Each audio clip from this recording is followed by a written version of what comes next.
그래서 출애굽을 감행한 모세가 광야 가데스 바네아에 도착을 했습니다.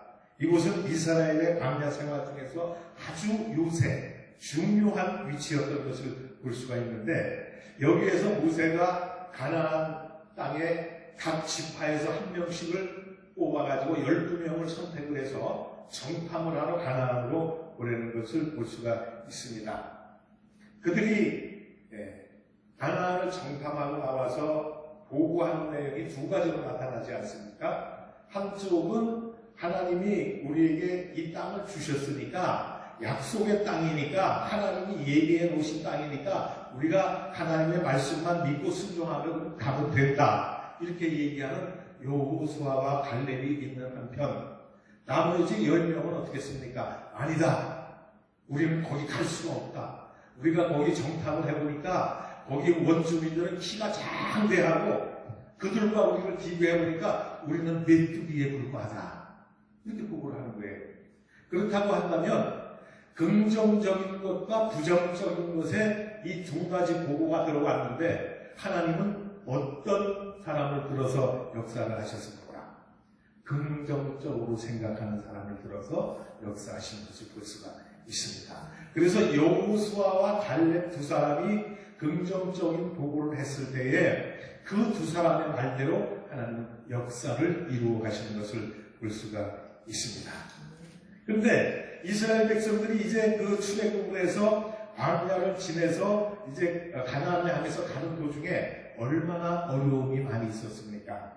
그 가는 길이 참 평탄하고 순탄하고, 하나님께서 약속해 주셨고 하나님께서 예비해 놓으신 땅이니까 우리가 하나님 말씀만 듣고 순종하면서 가면은 그 길이 시온의 대로가 열리듯이 활짝 열릴 줄 알았는데, 막상 가보니까 그렇지 않잖아요. 광야의 길이 얼마나 힘이 듭니까?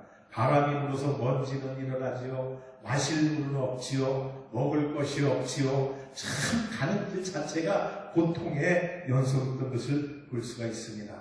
이런 상황 속에서 이스라엘 백성들이 모세를 향하여 원망을 하지 않습니까? 모세야, 내가 애굽에 매장지가 없어서 우리를 이곳으로 인도해내서 광야에서 죽게 만드느냐, 불평 불만을 하는 것을 볼 수가 있습니다.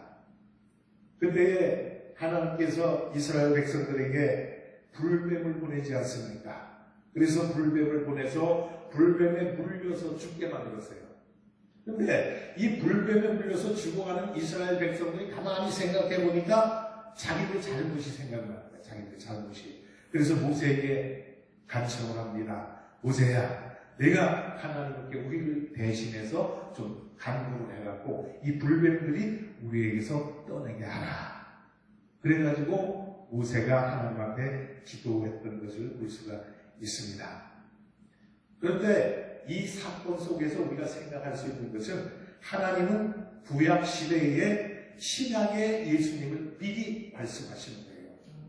요한복음 3장 14절에 보면 모세가 광야에서 뱀을 든 것 같이 인자로 들려야 하리니 이는 그를 믿는 자마다 멸망치 않고 영생을 얻게 하려 하시니라. 그리고 16절에 가서 하나님이 세상을 이처럼 사랑하사 독생자를 주셨으니 이는 그를 믿는 자마다 멸망치 않고 영생을 얻게 할 것이다. 요한복음 3장 14절과 16절의 말씀을 통해서 구약시대 여호수아 시대 때에 광야에서 뱀을 매달려가지고 뱀에 물려가 죽어가던 이스라엘 백성들을 통해서 구신약 시대에 예수님께서 십자가에 달려 돌아가시는 것을 예표로다가 벌써 보여주셨다는 거예요. 그래서 광야에서 원망 불평하고 불뱀에 물려 죽어가던 사람들이 장대 위에 달려있는 독뱀을 쳐다봤을 때에 뱀에 물렸다 할지라도, 온몸에 독이 퍼졌다 할지라도 그거를 쳐다보는 사람은 다 살리겠다 그랬습니다. 무엇을 말씀하는 겁니까? 오늘날 이 시대를 살아가는 저와 여러분 모든 세상의 사람들이 지금 사탄에 물려가지고 죄의 사망의 길로 가고 있다는 얘기입니다. 그런데 그 길에서 우리가 잘못을 하나님 앞에 회개하고 뉘우치고 십자가만 바라보면, 아멘. 장대에 높이 달려있는 욕뱀을 쳐다봐서 이스라엘 백성들이 뱀에 물렸다 할지라도 살아난 것처럼, 아멘. 오늘 이 신약 시대에 죄에 빠져서 죽어가는 모든 사람들이 십자가에 달려 돌아가신 예수님을 쳐다보면 뱀의 독이 해독이 되고 사탄의 권세가 꺾이게 되고 사망 권세가 물러가게 되고 우리에게는 살 길이 주어진다고 하는 말씀입니다. 아멘. 영생의 길이 주어진다고 하는 말씀입니다. 아멘. 이러한 일을 통해서 모세가 이제 이스라엘 백성들을 애굽에서 구출을 해가지고 같이 광야길을 가는데 모세가 가나안을 들어갔어요? 못 들어갔어요? 모세는 다 가나안을 들어가지 못했습니다. 그래서 저는 그 사건을 보면서 하나님이 굉장히 좀 야속하신 거 아닌가. 왜냐하면 430년 동안 종살이하는 이스라엘 백성들을 그 애굽에서 구출해내는 지도자로 세우셨다고 한다면 하나님께서 약속해 놓으신, 얘기해 놓으신, 마련해 놓으신 가나안 땅까지 모세를 들어가게 하는 것이 우리가 인간적으로 생각해 볼 때 당연한 거 아니겠습니까? 그런데 하나님은 모세를 가나안에 들어가지 못하게 하시는 것을 볼 수가 있습니다. 그리고 이스라엘 백성들이 그 애굽에서 가나안 땅까지 가는 그 거리가 걸어서 간다면은 일주일에서 열흘이면 갈 수 있는 짧은 거리입니다. 근데 몇 년을 걸려서 갔어요? 40년 동안을 걸려서 갔잖아요. 그래서 그 40년 동안 걸어서 들어간 내용을 갖다가 민수기 14장 34절에서 이렇게 말씀을 합니다. 너희는 그 땅을 정탐한 날 수인 40일의 하루를 1년으로 쳐서 그 40년간 너희의 죄악을 담당할지니 너희는 그제서야 내가 싫어하면 어떻게 되는지를 알게 될 것이라. 그런 말씀했어요. 오늘 우리가 이 세상을 살아가면서 하나님이 우리에게 말씀하셨을 때에 긍정적으로 모든 사물을 바라보고 긍정적으로 우리가 모든 걸 받아들여야 되는데 부정적으로 바라보기 때문에 모든 문제가 생긴다는 거예요. 가나안에 정탐 들어갔던 12명의 정탐꾼들이 거기에서 부정적으로 보고를 했기 때문에 너희들이 40일 동안 가나안에 정탐을 하지 않았느냐. 그 하루를 1년으로 계산해서 40년 동안 유비 방황하면서 가나안에 들어갈 터인데 너희들이 내 말씀을 듣지 않고 내 말을 듣지 않고 거역하면 너희들이 어떤 결과가 오게 되는 것이라는 것을 알게 될 것이라. 그런 말씀을 했어요. 이 말씀은 오늘 저와 여러분에게 주시는 말씀인 줄로 믿습니다. 네. 우리가 하나님의 말씀이 나에게 주어질 때에 그 말씀을 긍정적으로 받아들이고 그 말씀대로 순종하고 나가면 시온의 대로가 열리고 가나안이 정복되게 되는데 우리에게 주어진 말씀을 불순종하고 믿지 못하고 부정적으로 받아들이면은 40년 유리방황하며 가나안을 들어갔던 이스라엘 백성과 똑같은 상황이 주어진다고 하는 말씀입니다. 그것의 가장 중요한 예표가 누구냐? 저입니다. 제가 30대 때 목회를 시작해가지고 한 7년 동안을 청평에 있는 시골교회에서 목회를 했는데 그 시골교회 목회가 그렇게 힘들 수가 없어요. 성도는 몇 명 없지요. 또 먹을 것도 없지요. 또 교회 건물도 진지가 20년이 돼가고 비가 오면 비가 새고 겨울이면 문틈으로 찬바람이 들어오고 그 힘든 상황 속에서 하나님이 나를 쓰시려면 좀 좋은 곳으로 보내셔서 나를 훈련시키셔가지고 큰 교회 가서 교육전도라도 좀 하게 만들고 그렇게 했으면 얼마나 좋았을까 속으로 원망 불평을 합니다. 그런데요, 제가 교육전도사를 가려고 신학교 들어가가지고 한 20분 되는 이력서를 냈어요. 근데 내는 데마다 오케이를 안 합니다. 안 받아주는 거야. 그래서 왜 그렇을까 하고 생각을 해보니까 인간적으로 생각을 해보니까 답이 나오더라고요. 무슨 답이 나오냐? 제가 북글씨를 잘 써요. 그래갖고 이력서를 보통 회사에 낼때 이력서 용지 문방구에 가서 사다가 연필과 이렇게 써갖고 다 제출을 하잖아요. 저는 이력서 용지에다 쓴 것이 아니라 A4 백지에다가 종소로 북글씨로다가 이력서 해갖고 본적 어디 생년월일 뭐 현주소 얼마 경력 뭐 어느 학교 나가고 다 써놓으니까 목사님들이 이력서를 내놓고 딱 보면 이거 전도사님이 쓰신 거 맞아요? 예, 제가 썼습니다. 가 계세요. 연락드리겠습니다. 그래가지고 제가 한 20번을 빠꾸를 맞은 거예요. 20분 내가 어디 가는 선으로 교육전도사를 해야 되겠는데, 경험을 쌓아야 되겠는데, 받아주질 않는 거예요. 그러다가 열린 곳이 뭐냐? 교육전도사 자리가 나오는 것이 아니라 전도사인데 담임으로다가 청평의 교회가 저한테 주어지더라고요.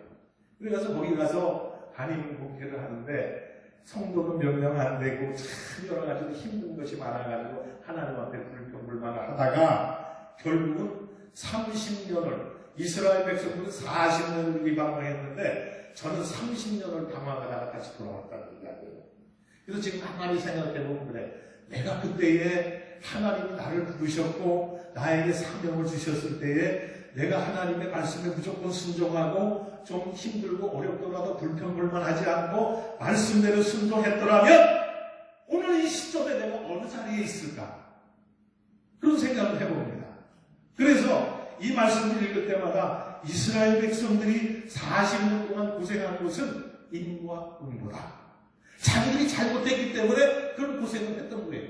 제가 지금 늙어서 고생하고 있는 것이 바로 똑같다는 얘기예요. 왜? 내가 젊었을 때 하나님은 나를 택하셨고 불러주셨으면 그때부터 순종하고 열심히 하나님의 복음을 전하고 해왔더라면 지금 이렇게 어려운 자리에는 있지 않을 것이다 라고 하는 생각을 하면서 우리 인생들은 무조건 하나님의 말씀이 나에게 주어지면 하나님의 명령이 나에게 떨어지면 100% 순종할 수 있기를 부탁을 드립니다. 아멘. 왜냐하면 순종하지 않고 불평하고 불만하면 그 많은 대가가 나에게 주어지기 때문에 어려움이 오기 때문에 우리는 하나님의 말씀에 순종해야 된다고 하는 말씀입니다. 이렇게 이스라엘 백성들을 이끌어낸 모세가 이제 광야에서 죽음을 맞이하게 되는데 그 이유가 민수기 20장에 보면 무리바의 물 사건 때문에 일어납니다. 이스라엘 백성들이 갈증이 나가지고 모세에게 원망을 하면서 네가 마실 물이 없어서 애굽에서 우리를 이끌어냈느냐, 물을 내게 하라, 우리가 목말라 죽겠다. 그래서 하나님 앞에 모세가 기도를 했더니 반석에 명하여 물을 내게 하라 말씀하셨어요. 근데 이스라엘 백성들의 원망이 너무나 그냥 크니까 모세가 화가 좀 났던 것 같아요. 들고 있던 지팡이를 가지고 반석을 내리쳤다면서요. 몇 번 쳤어요? 그것도 2번이나 쳤어. 근데 하나님께서 이 모습을 보시고 네가 이스라엘 백성 앞에서 나의 거룩함을 나타내지 못했기 때문에 너는 가나안을 들어가지 못할 것이다. 모세가 가나안 땅을 받지 못한 이유가 그거라는 거예요. 어떻게 생각하면 너무한 것 같아요. 그 반석에 명하여 물을 솟으라고 한 거, 지팡이로 한 번, 두 번 쳐가지고 물을 솟게 한 거, 그게 그렇게 큰 잘못입니까?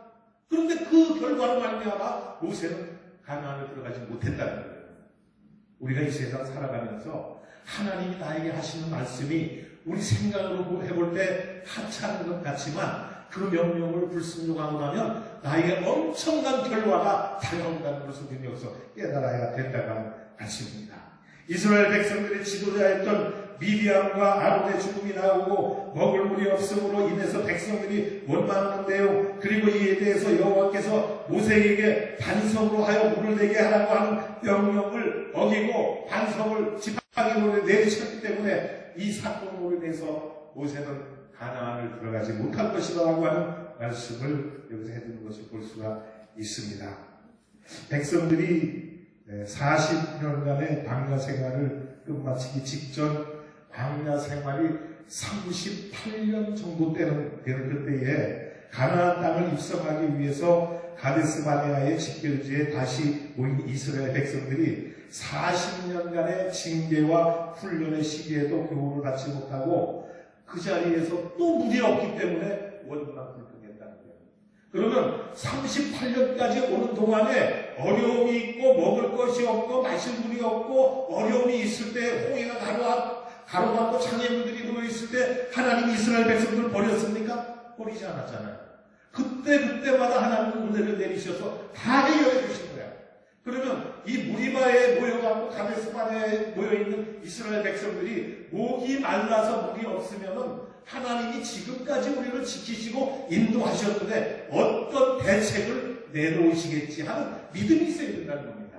근데 믿음이 없어서 원망 불평하다가 모세까지 가나안 땅을 들어가지 못하는 그런 일을 우리가 여기서 당한 것을 볼 수가 있습니다. 이 사건을 시간적으로 보면 이스라엘 백성들이 완악함으로 인해서 광야의 40년 방랑 생활이 끝나기 직전의 내용을 다루고 있는 것입니다. 백성들이 40년 전에 광야 생애를 마치기 전 38년 되는 그때에 그런 사건이 일어났다고 하는 말씀입니다. 그래서 민수기 20장 12절 말씀을 보면은 여호와께서 모세와 아론에게 이르시되 너희가 나를 잊지 아니하고 이스라엘 자손의 목전에서 내 거룩함을 나타내지 아니하므로 너희는 이 회중을 내가 그들에게 준 땅으로 인도하여 들이지 못하리라 하시니라. 이스라엘 자손이 여호와와 다투었으므로 이를 무리라 하니라. 여호와께서 그들 중에서 그 거룩함을 나타내셨더라. 모세가 여호와의 거룩함을 백성 앞에서 나타내야 되는데 모세가 하지 않았기 때문에 하나님께서 나타내셨다고 하는 그런 말씀입니다. 그래서 단 한 번의 실수로 인해서 모세는 가나안 땅을 받지 못했다는 것입니다. 우리가 믿음 생활하면서 지금까지 오면서 한 번의 실수 별거 아니지 이렇게도 넘어갈 수가 있는데 한 가지의 실수가 어마어마한 결과를 가져온다는 것을 우리 명심해야 될 줄로 믿습니다. 여기 오신 여러분들 중에서도 아마 여러분의 삶 속에서 그런 경험을 하신 분이 있을 줄로 믿습니다. 내가 하나님의 말씀에 100% 순종하고 하나님의 말씀대로 지금까지 살아왔다면 나의 생활은 지금쯤에 더 호화롭고 더 부하고 더 영광스러운 자리에 있을 터인데 내가 그때 그 시절 하나님의 말씀에 불순종해갖고 요 모양 요건이 되지 않았느냐 후회하는 분들도 있을 것이라고 봅니다. 그러나 지금까지의 잘못을 다 묻어놓고 이제 앞으로의 우리 갈 길에 하나님의 말씀이 주어지면 그 말씀에 100% 순종하는 저와 여러분이 될 수 있기를 부탁을 드립니다. 이제 모세가 느보산에서 가나안 땅을 바라보면서 죽고 나자 모세의 길을 이은 여호수아가 이제 이스라엘 백성들을 이끌어서 가나안 땅으로 들어가게 되는데 오늘 이 본문의 말씀이 뭐냐면은 가나안 땅을 들어가기 직전에 여호수아가 이제 자기의 목숨이 다하는 그 모세가 가나안 들어가면 죽고 또 여호수아가 또 영구를 받아가지고 가나안 땅에 들어가서 제일 처음에 뭘 했습니까? 여리고성 요단강을 건넜고 여리고성을 무너뜨렸고 아이성을 무너뜨렸고 그래서 원주민 거주민들을 몰아내고 거기에서 정착해서 생활을 하게 되는데 이 백성들이 거기서 살면서 이제 등 따시고 배불러지니까 무슨 생각이 나요? 우상이 자꾸 생각나는 거예요. 옛날에 숨겼던 그 우상들이 자꾸 생각이 나게 됩니다. 그래서 여호수아가 세겜 땅에 이스라엘 백성들을 모읍니다. 이 세겜 땅이라고 하는 것은 아브라함이 창세기 1장 12장 1절인가 보면 그랬잖아요. 너는 너의 친척분 또 아비친을 따라 내가 지시하는 땅으로 가라. 그 말씀을 합니다. 그때 아브라함이 하나님의 말씀을 듣고 나서 바로 간 곳이 세겜 땅이라고 하는 말씀입니다. 그래서 그 세겜 땅에 들어가서 모세가 아브라함이 첫 번째로 하나님의 단을 쌓아놓고 제사를 준 곳이 세겜 땅입니다. 그 다음에 이 세겜 땅이라고 하는 것은 어떤 곳이냐 하면은 야곱이 형 에서를 속이고 바단 아람에 있는 외삼촌 라반의 집으로 도망을 갔다가 거기에서 두 여인을 얻었잖아요. 라헬과 레아 두 여인을 얻고 그 두 여인을 통해서 12 아들을 얻고 그 다음에 많은 짐승과 부를 축적해가지고 고향으로 돌아오는데 고향으로 돌아와서 세겜 땅으로 왔는데 세겜 땅에서 보니까 우상이 많아. 그래갖고 그 우상을 다 타파시키고 우상을 땅에다 묻어버린 곳이 세겜 땅이라고 하는 것이에요.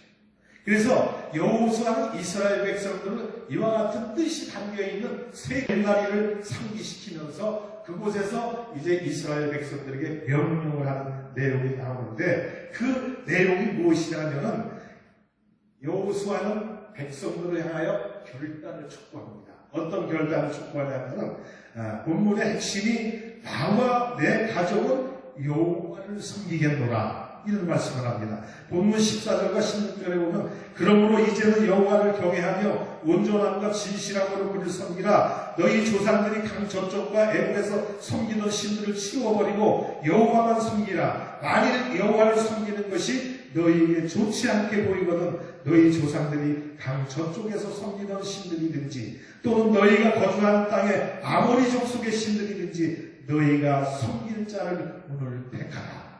그러면서 하는 얘기가 나와 내 가족은 여호와만을 섬기겠노라. 할렐루야. 오늘 우리 주위에 많은 우상들이 있습니다. 이 우상이라고 하는 것이 돌부처처럼 모양을 깎아놓은 것만이 우상이 아니지 않습니까? 우상이라고 하는 것은 하나님보다 더 사랑하는 것이 우상이라고 하지 않습니까? 그럼 여러분 하나님보다 모든 것들을 더 덜 사랑합니까? 하나님을 제일 더 사랑하십니까? 말로는 그럴지 모르지만 실질적으로 우리의 삶 속에서는 하나님보다 돈을 더 사랑할 때가 있고 하나님보다 자녀를 더 사랑할 때가 있고 하나님보다 명예를 더 사랑할 때가 있고 얼마나 많이 있습니까?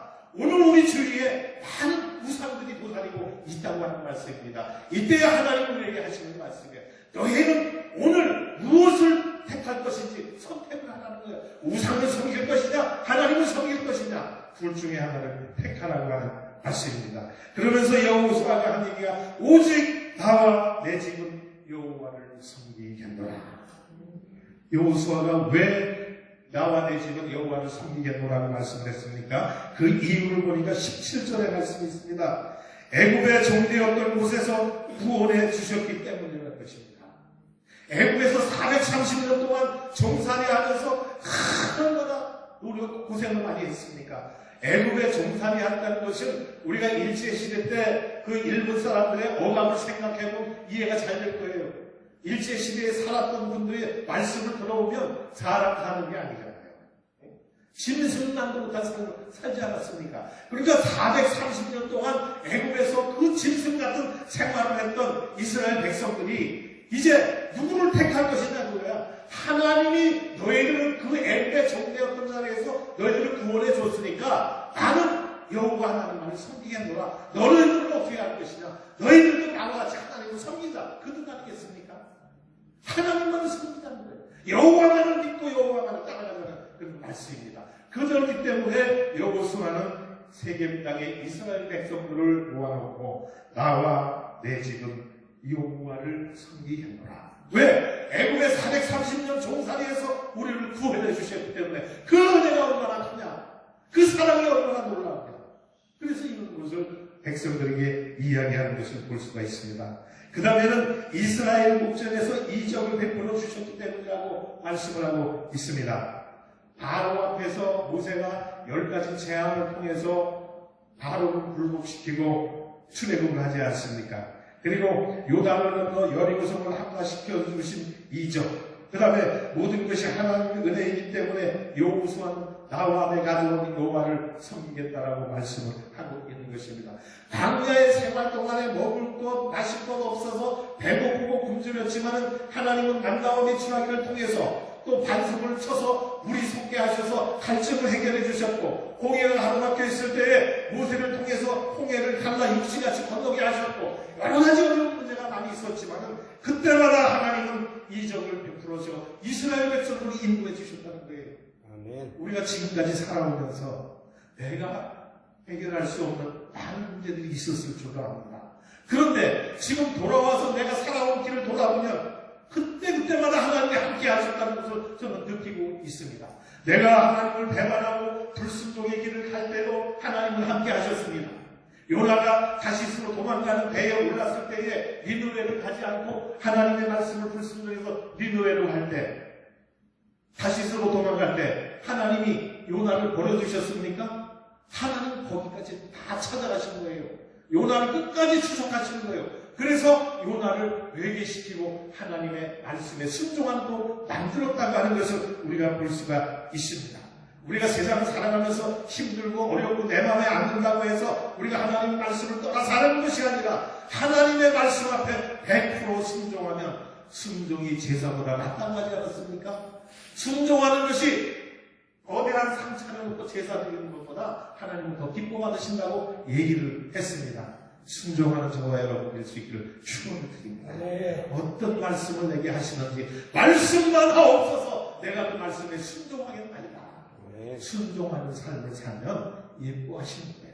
우리 자녀들을 많이 키우지 않습니까? 자녀들이 여럿이 있는데 그 중에서 더 예쁜 자녀가 있는 것 같더라고. 저도 그걸 느끼니까요. 근데 우리 시대에는 옛날에 보통 7명, 8명, 7형제, 8남매 이렇게 되지 않았습니까? 근데 그 중에서 엄마, 아빠가 특별히 사랑하는 사람이 있어요. 그리고 미워하는 사람이 있어요. 그 중에 사랑받았던 사람이 저입니다. 저가 사랑을 받았는데, 제2로 누이가 5이고 6번째 아들을 낳았어요. 근데 이 녀석이 6번째 태어났는데, 부모님 말씀을 그렇게 잘 듣는 거예요. 근데 지금 저기 남한주에서 목회하고 있는 우리 동생 녀석은 어렸을 때부터 왜 그렇게 동네 나가서 싸움붙질만 하고 부모 말씀 안 듣고 그냥 아주 나쁜 짓만 하고 들어오는가. 그래서 누가 뒤에 찾아와서 대모만 두드리면 우리 동생이 가서 애들 패고 때려주고 나쁜 짓 하고 그랬어요.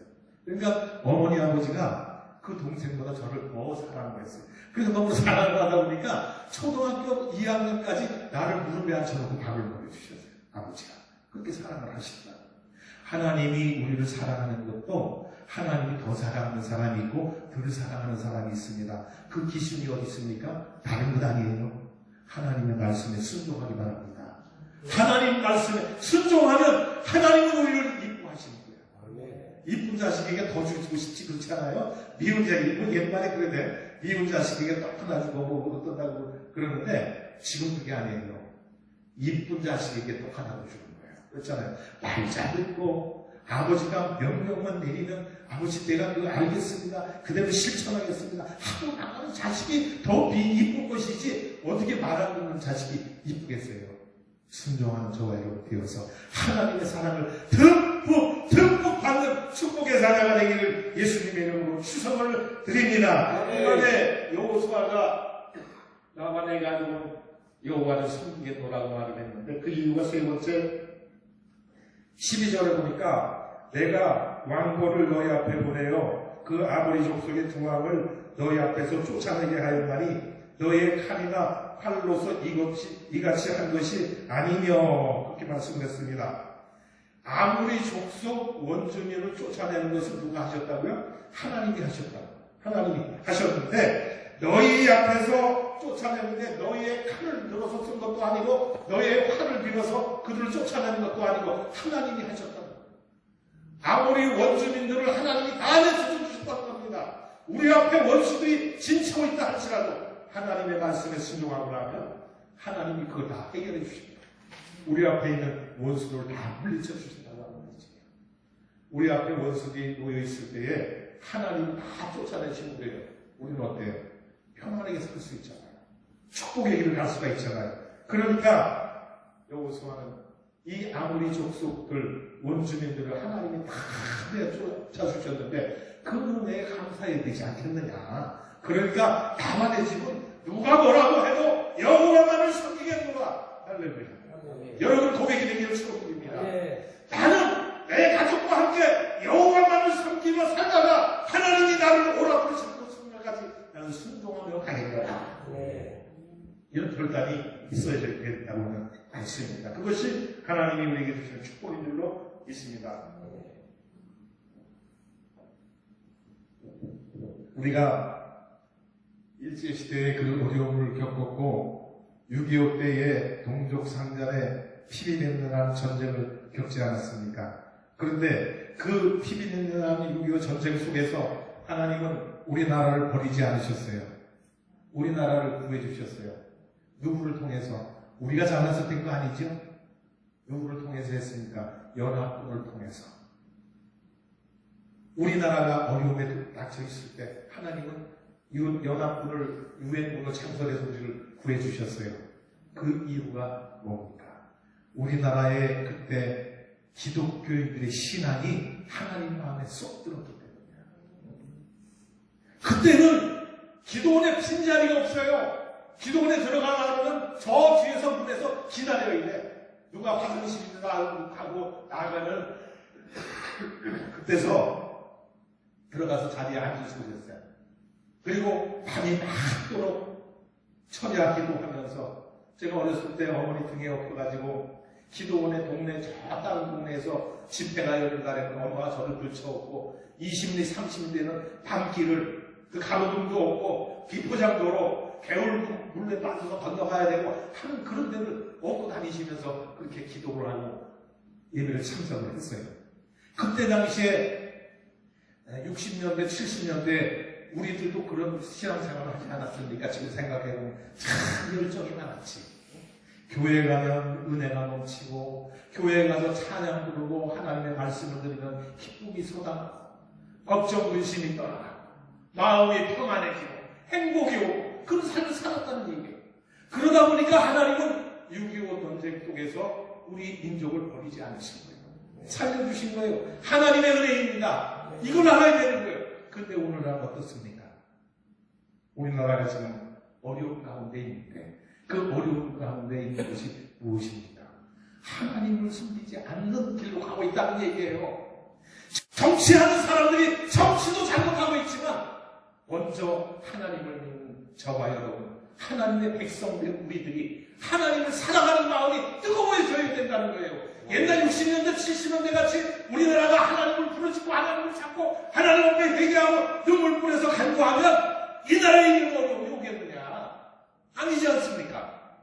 이 나라에 어려움이 온 것, 우리 신앙을 탓해야 돼요. 우리 믿음을. 옛날에 그 가졌던 신앙, 뜨거웠던 신앙, 불타는 신앙, 이거를 회복할 수 있기를 바랍니다. 네. 우리의 신앙이 회복되고 1200만 명의 기독교인들이 한마음 한뜻이 되어서 복음으로 똘똘 뭉쳐 이 나라를 이끌어간다면 왜 어려움이 오겠고 왜 걱정 근심이 오겠느냐. 남을 탓하기 전에 우리 자신을 먼저 돌아볼 수 있기를 바랍니다. 하나님, 우리 민족이 이런 어려운 가운데 있는데 이것이 누구의 잘못입니까? 바로 나의 잘못입니다. 내가 하나님의 말씀을 100% 순종하지 못하고 잘못된 삶을 살아왔고 하나님을 멀리했고 하나님보다 돈을 더 사랑했고 하나님보다 명예를 더 사랑했고 하나님보다 다른 것들을 더 사랑했기에 오늘 우리나라가 이런 어려운 가운데 있는데 이제 이 어려운 가운데서 하나님은 우리나라를 그래도 사랑하시는 것 같아요. 조국이라고 하는 사람을 통해서 사회주의가 다 드러나게 하고 문재인의 잘못이 다 드러나게 했고 그래서 우리가 정신 차리는 거 아니에요. 이 나라가 공산화가 되면 안 되겠다. 왜 안 됩니까? 공산화가 되면 신앙생활을 할 수가 없잖아. 이 좋은 기도원 건물도 다 뜯어 없애버려야 돼. 교회 문 닫아놔야 돼. 예수 믿는 우리들 다 끌어다가 처형시켜. 그 중에서도 목사라고 하는 우리 지도자들 먼저 끌어다가 죽인다. 그런데 목사님들이 이 나라를 공산주의에 넘어가려고 하는데 말 한마디 못하고 왜 엉어리가 되어 있습니까? 나라를 살리는 거야. 나라를 살리는 거. 나라를 살리는 게 하나님을 영광 돌리는 거. 하나님 앞에. 공산주의 사회주의는 하나님을 업신여기고 하나님을 부정하는 한세입니다. 그런데 그들이 우리가 그들 앞에 무릎 꿇고 나가면 하나님은 인정하겠어요? 베트남이 우리에게 잘 보여주는 교훈이 아닙니까? 베트남에 그 좋았던 성당들 다 문 닫고 그냥 거기에 그 무리끼가 떠가지고 다 썩어버리고 다 남겨지고 우리나라가 그런 길을 가서 되겠냐고 얘기해요. 아니잖아요. 그러니까 우리가 정신 차려야 되는 거예요. 우리가 눈을 똑바로 뜨고 이 시대를 바라봐야 되는 거예요. 로마서 12장 1절에 그렇게 말씀하잖아요. 너희는 이 시대를 본받지 말고 하나님 원하시는 선하시고 기뻐하시는 뜻이 무엇인지를 분별하고 하라. 세대를 읽을 줄 알아야 될 거 아닙니까? 네. 이 시대가 어떻게 돌아가고 있는지 깨달아야 될 것 아닙니까? 그게 하나님을 믿는 사람들이 해야 할 일 아닙니까? 선지자라고 하는 날이 뭐예요? 세대를 먼저 읽는 사람이 선지자예요. 그렇지 않습니까? 우리가 이 시대를 바로 바라보고 이때에 우리가 해야 할 일이 무엇인가? 우리가 취해야 할 행동이 무엇인가를 바로 깨달을 수 있어야 된다고 하는 말씀입니다. 그래서 우리의 잘못을 하나님 앞에 내어놓고 하나님 앞에 회개하고 이 나라가 바른 길로 할 수 있도록 우리는 눈물 뿌려 하나님 앞에 내어 기도해야 될 줄로 아는 것입니다. 그 다음에 하나님이 보호하시기 때문에 나와 내 지금 여호와를 섬기겠노라 하는 말씀을 했습니다. 나와 내 민족은 우리 대한민국은 여호와만을 섬기겠다라고 다짐하는 시간이 될 수 있기를 원합니다. 불의한 길에서 죄악의 길에서 돌이킬 때가 가능한 것입니다. 우리가 잘못된 길을 벗어나서 회개하고 돌아와서 하나님의 말씀에 순종하고 하나님의 마음에 썩들면 하나님이 더 큰 축복을 주시는데, 하나님께서 이스라엘 백성들을 출애굽에서부터 가나안 들어가는 길까지 어려움은 곳곳에 도사리고 있었지만 그때마다 하나님은 그 어려운 문제들을 다 해결해 주셨다고 하는 말씀인 것입니다. 그래서 하나님의 보호하심으로 거주지와 먹을 것을 주셨기 때문에 나만의 집은 여호와를 섬기겠노라. 13절을 봅시다. 내가 또 너희가 수고하지 아니한 땅과 너희가 건설하지 아니한 성읍들을 너희에게 주었더니 너희가 그 가운데 거주하며 너희는 또 너희가 심지 아니한 포도원과 감람원의 열매를 먹는다 하셨느니라. 이스라엘 백성이 출애굽을 해서 가나안 땅 들어올 때까지 하나님이 다 그걸 인도하셨습니다. 먹을 것도 공급했고 마실 것도 공급했고 거주지도 공급했고 모든 환경들을 하나님께서 다 인도해 주셨다고 하는 말씀이에요. 그러는데 우리가 하나님의 말씀을 불순종하고 떠나서야 되겠느냐. 나와 내 가족은 여호와를 끝까지 섬기겠노라. 죽는 그 순간까지 나는 여호와를 붙들고 가겠노라. 이게 여호수아의 고백이 아니냐, 그런 얘기입니다. 마태복음 6장 26절에 보니까 공중나는 새가 농사 짓는 거 봤느냐? 그 다음에 들의 백합화가 수호 길쌈하는 거 봤느냐? 하나님께서 다 먹이시고 입히시지 않느냐? 근데 너희는 왜 걱정하느냐? 그래서 6장 33절에 너희는 먼저 그 나라와 그 의를 구하라. 그 말씀하시는 거예요. 하나님의 뜻을 구하고 하나님의 마음에 맞춰서 우리가 살아가면 하나님은 우리가 먹을 것, 우리가 입을 것, 우리가 거주할 것 다 주신다는 거예요. 그런데 하나님의 말씀에 순종하지 못하고 하나님의 뜻을 구하지 않고 내 뜻을 구하는 거야. 하나님, 내가 돈 많이 벌어서 아파트 몇 평짜리 큰 거 사야 되겠고 차도 그냥 외제 그 좋은 차 그거 타고 나야 되겠습니까? 하나님 이거 주세요. 그거 주겠습니까? 안 주시오. 하나님 뜻을 먼저 구하고 하나님의 나라의 의를 위해서 우리가 구하면 그 나머지는 부수적으로 주어지는 거예요. 부수적으로 하나님이 주시는 축복입니다. 여러분, 복음이 무엇이라고 생각하십니까? 잘 먹고 잘 살고 그게 복음이라고 생각하십니까? 하나님의 뜻을 우리가 따라서 사는 게 복음이에요. 그렇게 할 때 하나님 우리가 복을 주시는 거예요. 하나님의 말씀대로 살아가는 것이 복이라 그런 얘기입니다. 제가 가끔씩 이게 요즘에는 집회를 자주 다니는데 갈 때마다 나라에 대한 이런 설교를 합니다. 그럼 어떤 사람들이 목사님들이 왜 복음만 전하지 무슨 쓸데없이 정치 얘기를 하냐. 여러분, 그때 내가 한번 물어볼게요. 여러분에게 지금 가장 복된 소리가 뭐라고 생각하십니까? 조그만 생각 벗어나서 대의적으로 한번 생각해보자고. 우리나라의 가장 큰 축복의 말씀이 무엇이었는가? 한번 생각해보세요. 우리나라가 공산주의 안 되는 게 복음이에요. 아멘. 안 그렇습니까?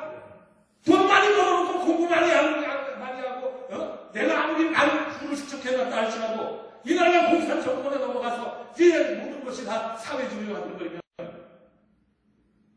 북위험화가 되잖아. 이 공산주의는 다 공동으로 다 생산해서 공동으로 먹고 공동으로 사는 게 공산주의입니다.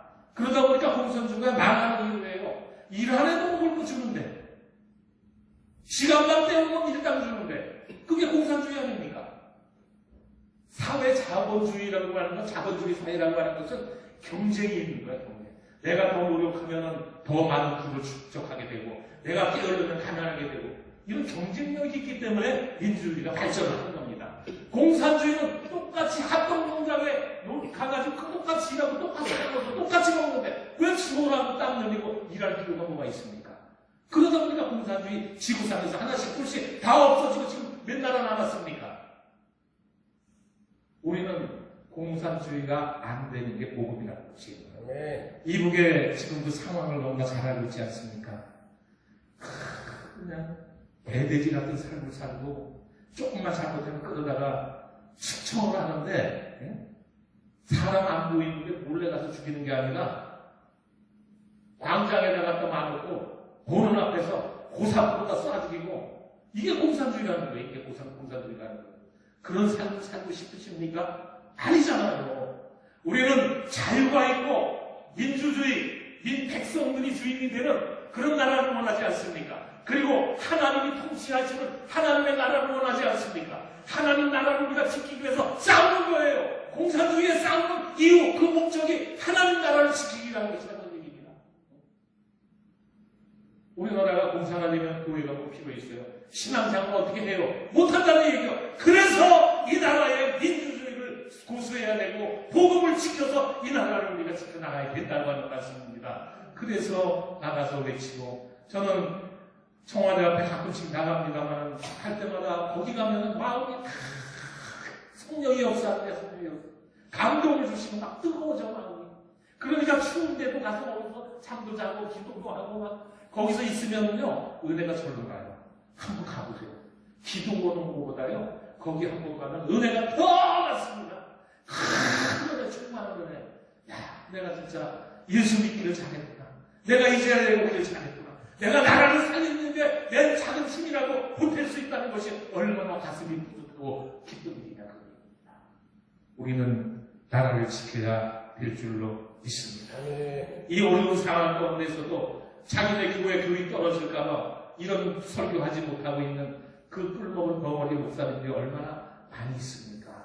그래서 유튜브에 보니까 꿀먹은 벙어리 막 하고 그런 속어들이 막 올라와 있는 것을 봤는데 마음이 안타깝더라고요.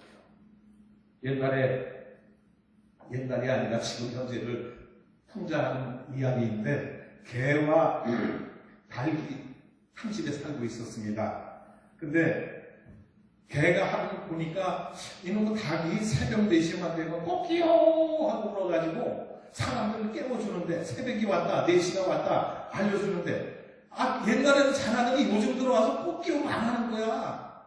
그래서 개가 닭한테 물어봤어요. 야, 닭아, 너 그렇게 4시만 되면 시가 잘 맞춰가고 그렇게 꼬끼하고 그러대더니 요새는 왜 안 오느냐? 그랬더니 닭이 개한테 하는 말이 뭐라 그러냐면, 내가 4시에 물어봐야 새벽 기도 가는 놈이 누가 있어? 울 필요가 없지. 그래서 안 온다는 거예요. 그리고 이제 닭이 개한테 묻는 거야. 나는 그렇다 치고, 개야, 너는 왜 도둑놈이 와도 짖질 않냐? 걔가 뭐라 그러는지 아세요? 야, 이놈아, 우리 주인이 도둑놈 왕초인데 내가 짖었다가 이 집에서 쫓겨나려고 내가 짖냐? 그래서 못 짖는 거야. 그래서 못 짖는 거야. 우리나라 국회의원들이 그 꼴이에요. 다른 말 해야 될 거 아니야, 국회의원. 국민들의 대표를 세워놨으면 정부에 나가서, 국회의원에 나가서 다른 소리 하고 국민들이 잘 사는 길을 말을 해야 될 거 아니에요. 왜 말을 못하고 있어요? 눈치 보고. 다음 내년 4월 15일 공천 받아야 되니까 눈치나 보고 살만 못하고. 그게 무슨 국회의원이에요? 그게 무슨 국민의 대표예요? 힘이 있으면 말을 해야 될 거 아니야. 백성들을 대신해서 말을 안 하고 국회의원으로 뽑아놨으면 말을 해야 될 거 아니야, 국회에 가서. 자기들의 욕심만 위해서 정치하는 거? 그거 안 돼. 내가 4월달에 팔려버렸어.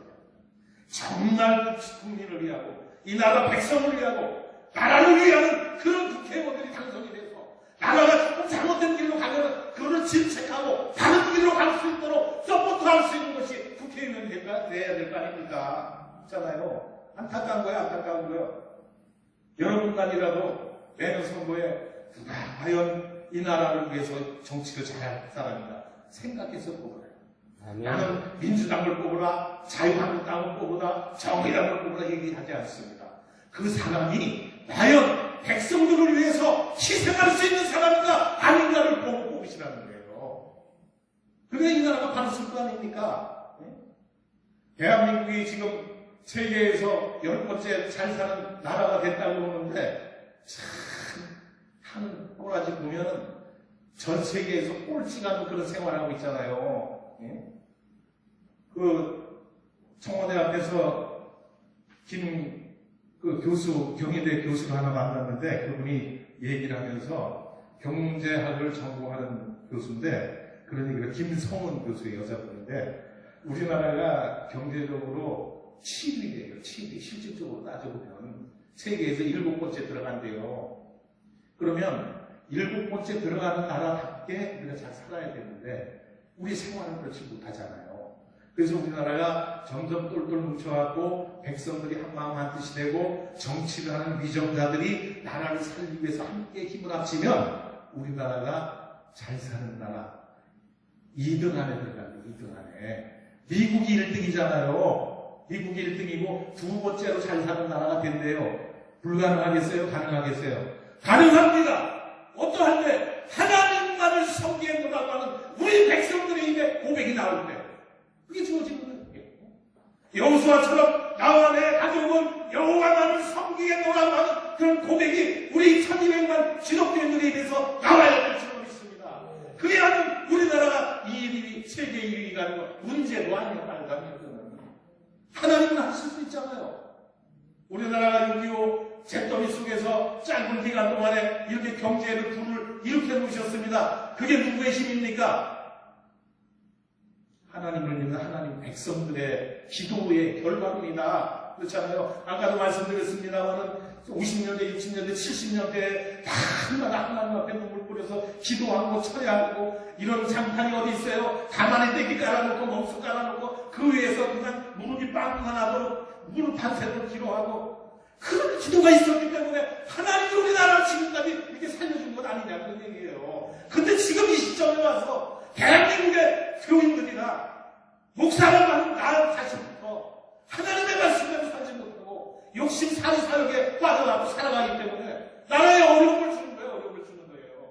그리고 하나님의 경고인 줄로 믿습니다. 지금 우리나라가 이렇게 되는 것은 하나님의 경고예요. 하나님의 경고. 이 경고를 우리가 깨달아야 되는 겁니다. 이 경고를 바로 알고 우리 민족이 회개하고 하나님 앞으로 돌아올 때가 됐다는 얘기입니다. 이것을 계속 고집하고 안 돌아오면 우리나라 공산화 될 수밖에 없어요. 김정은이가 7일 전쟁 계획을 짜고 있대요. 첫째는 나는 뭐하고 둘째는 나는 뭐하고 해가지고 나중에 안 되면 핵포탄을 터뜨리고 이런 계획까지 짜고 있대요. 누가 막을 수 있겠어요? 하나님이 막으십니다. 하나님이. 우리 인간이 못해요. 트럼프를 우리가 많이 믿었잖아요. 근데 트럼프도 장사꾼을 해서 자기 나라에 이익이 없으면 떠나는 게 트럼프라는 얘기예요. 트럼프. 우리 트럼프 믿어도 안 돼요. 하나님을 믿읍시다. 하나님 앞에 맡깁시다. 이 나라의 장래를 하나님 앞에 맡기고 하나님 이 나라를 고탄 가운데서 구해 주시옵소서. 우리가 잘못했습니다. 하나님 우리의 죄를 용서해 주세요. 우리가 하나님 앞에 무릎 꿇고 땅을 치며 가슴을 치며 통곡하겠다. 요에서의 요에게 하는 말까지 너의 옷을 치지 말고 가슴을 찢고 우리 하나님 여호와께로 돌아오라고 말하지 않습니까? 가슴을 찢고 가슴을 치고 회개할 때가 바로 이때인 줄로 믿습니다. 이 민족이 정신 차리지 못하고 하나님의 말씀에서 계속 역행하는 길을 가게 되면 이 나라는 공산화가 불을 보듯이 뻔하게 우리 앞에 다가온다는 사실이에요. 이때 정신 차리기 때문에 1200만 명이 똘똘 뭉치는데 왜 못 하겠어요? 교회 내에서도 분열이 일어나니까 못하는 거 아닙니까? 교회 내에 분열이 있다는 것은 뭡니까? 하나님 중심으로 뭉친 것이 아니라는 거예요. 사람 중심, 돈 중심, 명예 중심 이렇게 모여있기 때문에 하나가 되지 못하고 기독교인들이 분열이 돼. 기독교에서 예수의 사랑으로 하나로 뭉치는데 왜 갈라지냐는 얘기예요. 왜? 그렇잖아요. 우리나라는 지금 하나님의 경고 속에 있으니까 우리가 깨닫고 회개하고 하나님 앞에 바로 돌아오면 하나님은 분명히 우리나라를 건져주실 줄로 믿습니다. 공산주의 정권으로부터 구해주시고 김정은 정권으로부터도 우리를 구해주실 것이고 우리나라의 평화가 힘들고 고금이 그냥 삼천리 탄광국에 울려 퍼지는 아름다운 자유대안이 될 것입니다. 인도의 시 히게로가 얘기했듯이 떠오르는 동방의 등불이 될 줄로 믿습니다. 우리나라가 전 세계에 복음 들고 나가 외칠 그런 시기가 이제 왔다는 얘기예요. 그러니까 우리가 정신 차려서 하나님의 말씀에 순종하고 살아야 되는 거예요. 오직 나와 내 집은 여호와만을 섬기겠노라. 여호수아의 고백이 오늘 저와 여러분의 고백이 되기를 축원을 드립니다. 그래서 우리가 여호와만을 붙잡고 하나님 말씀대로 살아 하나님 말씀 중심으로 살아간다면 우리 나라는 물론이고 여러분 각 개인의 가정도 축복해 주실 것이고 여러분의 모든 것들을 하나님은 좋은 길로, 의로운 길로, 축복의 길로 인도해 주실 줄로 믿습니다. 오늘 우리에게 주시는 오직 나와 내 집은 여호와를 섬기겠노라. 이것을 결심하고 다짐하고 돌아가는 저와 여러분 될 수 있기를 축원을